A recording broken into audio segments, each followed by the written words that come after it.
America is being turned into a police state. Every week there's another story after the other. I mean, we have the Boston bombing debacle and the total failure of Super Bowl security. That was all just the beginning. Like, even though it didn't work, it's just set up to scare and police and patrol and control the average American. They're going to be everywhere. Bumbling Barney Fife, idiot moron cops are going to be busting down your door just like they did to this family in Iowa. Armed militarized police smashed their way into the home of an innocent family last week.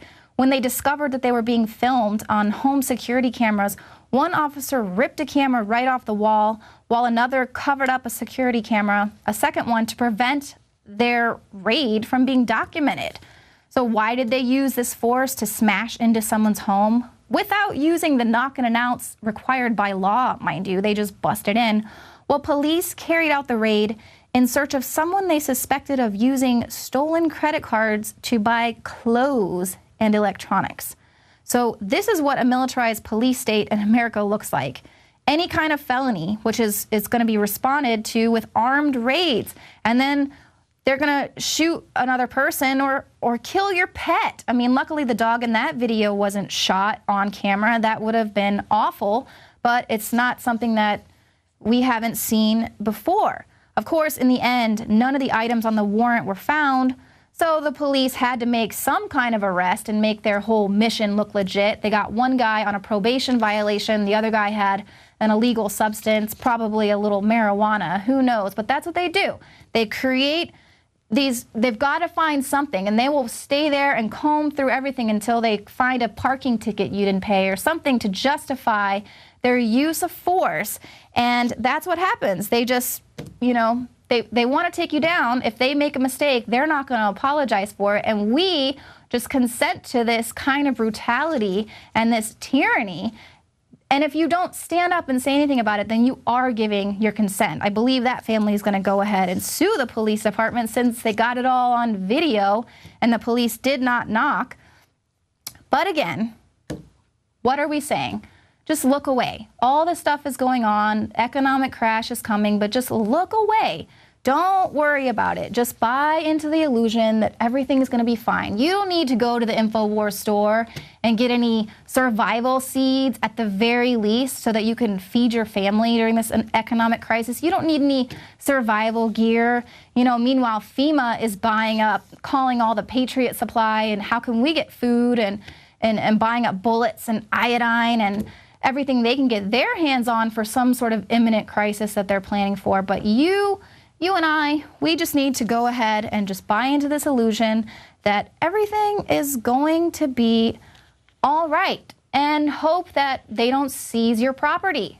You know, because police can come in and raid your home and say, oh, well, we found a little bit of marijuana and we think you're selling it. So we're going to go ahead and confiscate your home because it's involved in illegal activity, which they have done to people before. But now here we have homeowners in Connecticut who had 90 acres of their land seized by the government, not because the government wanted to use it for public use, but for economic development.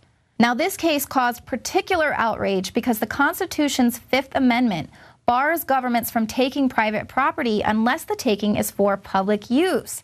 Now, historically, public use means a road, a bridge, a public school, or some other government structure that's going to serve the public. But in the Kelo decision, the High Court majority declared that economic development that would involve using eminent domain to transfer the property of one private owner to a different but more economically ambitious private owner, such as a hotel, qualified as public use. That is crazy. I mean, and that was upheld by the Supreme Court, that they said this is fine.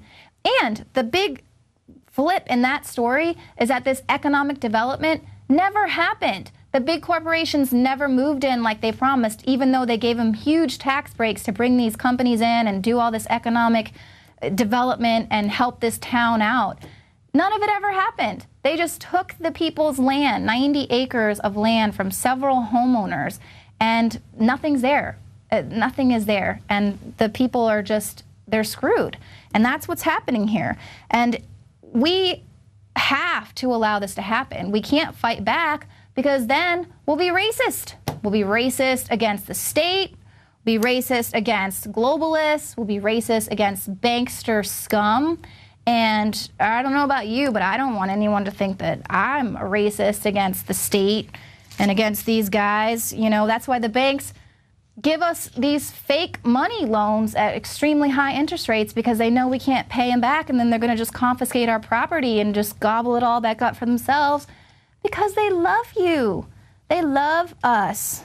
They love us. So while the courts are going to rule that these corporations can come in and take your land so they can build a new strip mall here, now the governments are saying that they're going to go to the moon again so they can exploit any economic wealth that could be found there.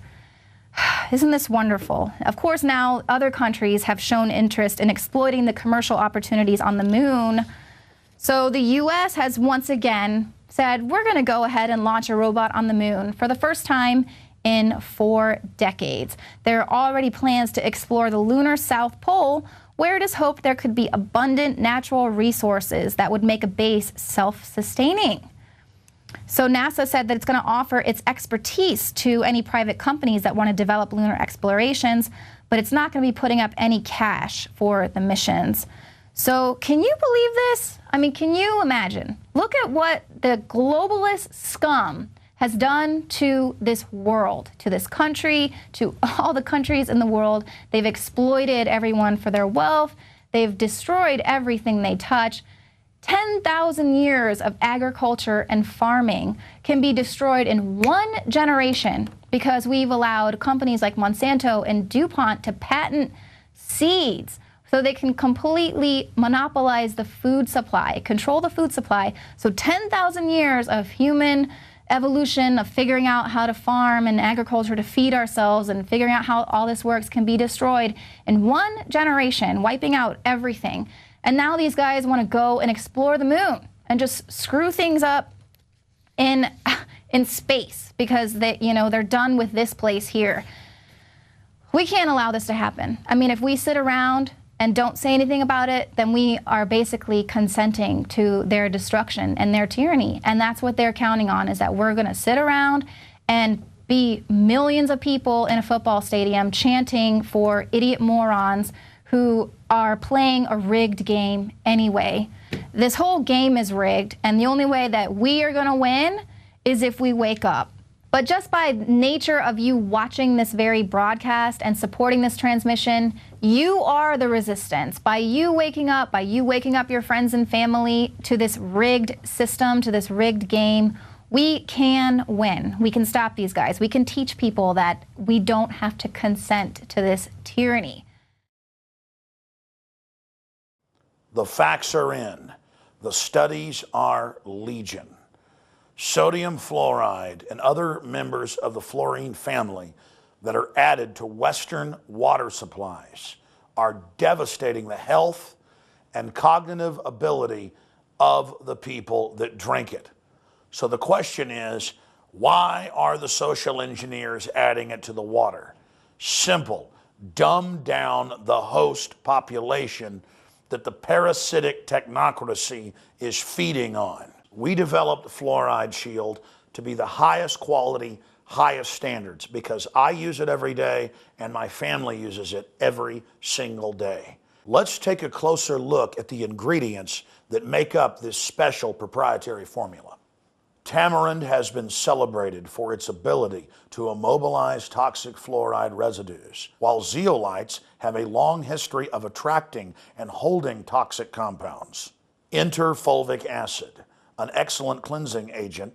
Then we added the highest quality shilajit, a rare compound that is collected from the high mountains of the Himalayas. We topped it all off with the powerhouse herb cilantro that is intended to mobilize fluoride and other dangerous compounds for removal from the body. And the final touch to energize this formula is our proprietary nascent iodine. And as always, consult your physician as well, because that is important. And finally, Fluoride Shield, Survival Shield, and all the products at InfoWarsLife.com grew out of my quest to try to find the very best compounds from God's cornucopia to protect myself and my family. And from our research, I believe we are bringing you the best, highest quality products. And you have that commitment from Alex Jones and the entire InfoWars crew.